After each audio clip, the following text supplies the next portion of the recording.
بسم اللہ الرحمن الرحیم نحمدہ ونصلی ونسلم علی رسولہ الکریم اما بعد۔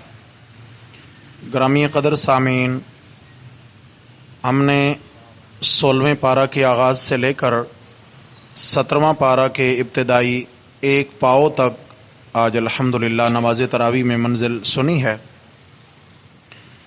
سورۃ الکہف کے بالکل آخر کے اندر اللہ رب العزت نے اپنے دعوی توحید اور نفی شرک فی العبادت کا مسئلہ بیان فرمایا کہ آپ صلی اللہ تعالی علیہ وسلم کے ذریعے اللہ تبارک و تعالی نے اپنی تعریف اور وصف بیان فرمایا۔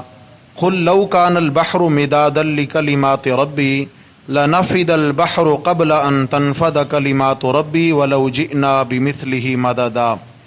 فرمایا کہ اگر سمندر سیاہی ہو جائیں اللہ رب العزت کی تعریفیں لکھنے کے لیے، اور اسی طرح کی ایک آیت اور مقام پہ ہے کہ اگر 7 سمندر سیاہی ہو جائیں، ساری دنیا کے درخت قلمیں بن جائیں اور اللہ رب العزت کے اوصاف ساری مخلوق لکھنے لگے، تو فرمایا ساری مخلوق، قلمیں، سمندروں کی سیاہی، یہ سب ختم ہو جائے مگر اللہ کی تعریفات ختم ہونے میں نہ آئیں۔ اللہ رب العزت کے اوصاف بے مثال ہیں، لا تعداد ہیں، ختم نہ ہونے والے اوصاف ہیں۔ ان میں سے آخر میں جو مسئلہ بیان فرمایا کہ جب اللہ رب العزت اپنے اوصاف میں بے مثل اور بے مثال ہیں تو اللہ اپنی عبادات میں وحدہ لا شریک ہیں۔ فرمایا قل انما انا بشر مثلکم یوحی الی، میرے پیغمبر جی اپنا تعارف کروائیے کہ میں تم جیسا انسان ہوں، یعنی آدم علیہ السلام کی اولاد میں سے ہوں۔ قل انما انا بشر مثلکم، فرق یہ ہے یوحی الی، میری طرف وحی کی جاتی ہے، یعنی میں اللہ کا نبی ہوں اور تم میرے امتی ہو۔ اور وحی کس بات کی ہوتی ہے؟ فرمایا انما الہکم الہ واحد، یہ مسئلہ وحی کیا جاتا ہے کہ تمہارا معبود ایک ہی معبود ہے۔ فمن کان یرجو لقاء ربہ فلیعمل عملا صالحا، جس کو امید ہے اپنے رب سے ملاقات کی تو اسے چاہیے کہ وہ نیک عمل کرے، اور نیک عمل کب قبول ہوگا؟ ولا یشرک بعبادت ربہ احدا، کہ اپنے رب کی عبادت میں کسی کو بھی شریک نہ کرے۔ تو یہاں مسئلہ کیا سمجھ آ گیا؟ ایاک نعبد و ایاک نستعین، اللہ کی عبادت میں کوئی بھی شریک اور ساجی نہیں ہے۔ آگے چلے تو سورہ مریم کا آغاز ہوا۔ حضرات محترم 3 صورتیں ہیں، سورہ مریم، طٰہٰ اور انبیاء۔ سورہ مریم کا دعویٰ ہے عجز المصطفین، یعنی اللہ رب العزت کی پاکیزہ ہستیاں گزری ہیں، حضرات انبیاء علیہ السلام، اولیاء کرام، لیکن فرمایا کہ جتنے بھی عالی مرتبت ہیں لیکن پھر بھی اللہ کے حضور وہ عاجز ہیں۔ کیا ہیں جی؟ فرمایا وہ اللہ کے حضور عاجزی کو اپنا طرۂ امتیاز سمجھتے ہیں، اس لیے سورہ مریم کا دعویٰ ہوگا عجز المصطفین، کہ اس کے اندر مختلف ہستیوں کی عجز اور عاجزی کو بیان کیا جائے گا۔ پھر ہم آگے چلیں گے سورہ طٰہٰ کے اندر، تو اس میں کیا ہوگا؟